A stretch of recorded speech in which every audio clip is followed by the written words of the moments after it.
I never thought I'd write something like this, but I just can't keep it to myself anymore. I've been sitting here staring at the ceiling for the past 3 hours, going over everything in my head again and again. I don't even know what I'm hoping to get out of writing this. Maybe just a little clarity, maybe just to get it out of me before it eats me alive. So here goes.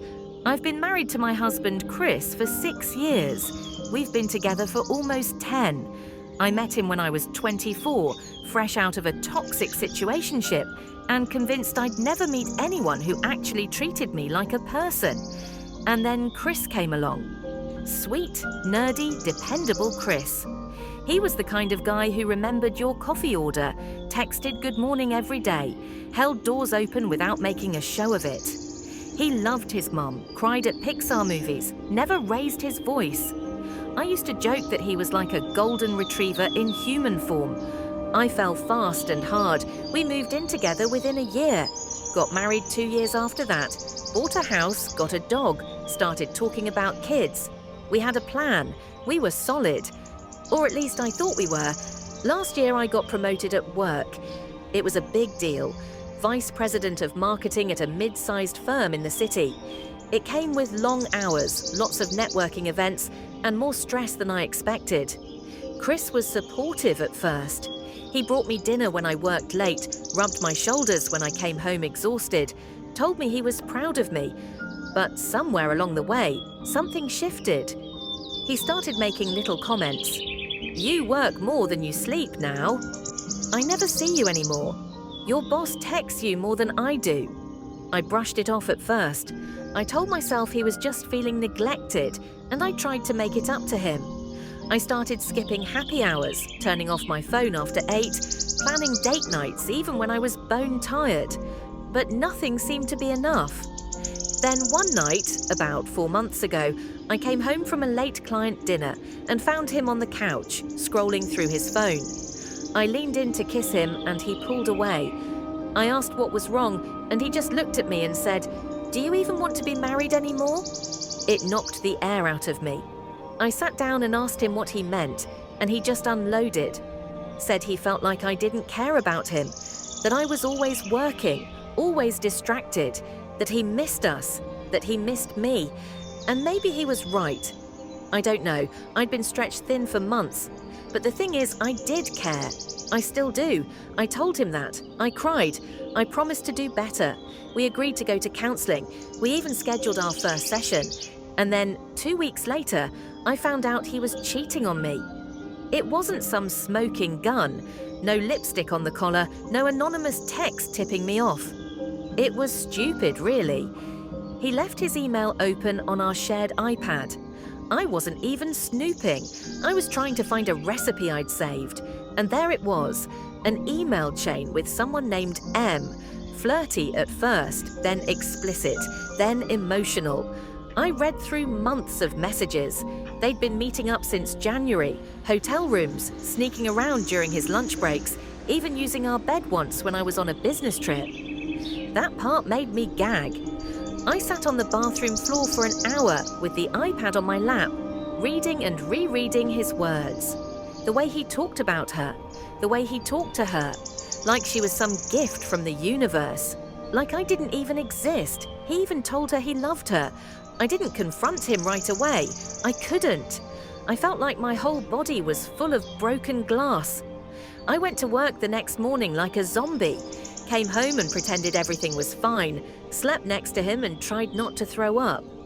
I needed time to think, to figure out what the hell I was going to do. That week, I started keeping track of everything. I screenshotted emails, copied texts, found old calendar invites that matched up with their meetups. I became a goddamn detective. I don't know why. Maybe I thought I'd need it for court. Or maybe I just needed to see it all laid out to believe it was real. Here's where it gets messy. A part of me wanted to burn it all down. Call his mum, post the screenshots on Facebook, send the emails to his co-workers. I wanted him to feel as humiliated as I did. But another part of me didn't want to lose him. I know how pathetic that sounds, but I loved him. I still loved him. And I didn't understand how someone who looked me in the eye and said he loved me could do something like this. So I waited. I went to counseling with him, listened to him talk about how disconnected he felt, watched him cry, watched him lie. And I started planning. See, Chris had this old savings account, one he set up before we got married. It wasn't much, just a few $1,000s, but he'd never touched it.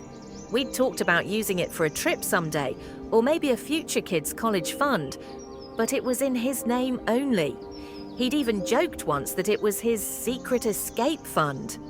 Well, I figured if he was going to lie to my face for months, I could lie to his for a few weeks. I started being the perfect wife, home-cooked dinners, movie nights, spontaneous sex.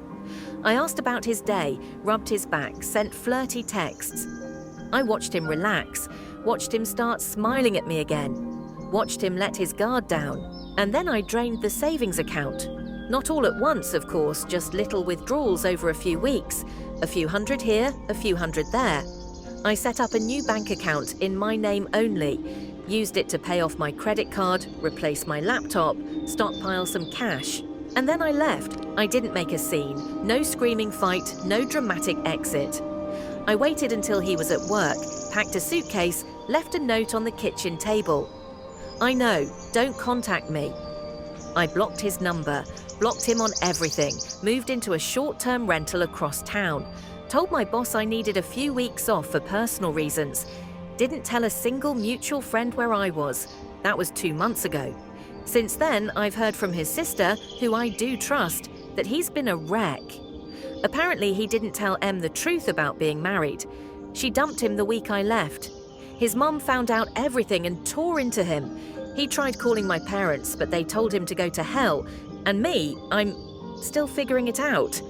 Sometimes I feel strong, proud, like I took my power back, like I made him feel a fraction of the betrayal he made me live with for months. But other times, I just feel hollow. I still miss him, God help me. I still have dreams where we're lying in bed and he's holding my hand, and for a second I forget all of it. Then I wake up and I want to scream. I haven't told anyone the full story, not even my therapist. I haven't told her about the money, about how calculated I was, about how I wanted to hurt him, even as I pretended to forgive him. I don't know what that makes me. Was it revenge, survival, both? I don't know what the hell I'm supposed to feel anymore. All I know is I loved someone with my whole heart. And he lied to me, over and over and over. He took something pure and real and he pissed all over it, so I burned it down. And now I'm sitting here at 3:17 a.m., alone in a tiny apartment that doesn't feel like home, writing to strangers on the internet because I don't know where else to put this. Maybe I just needed someone to know. Maybe that's enough.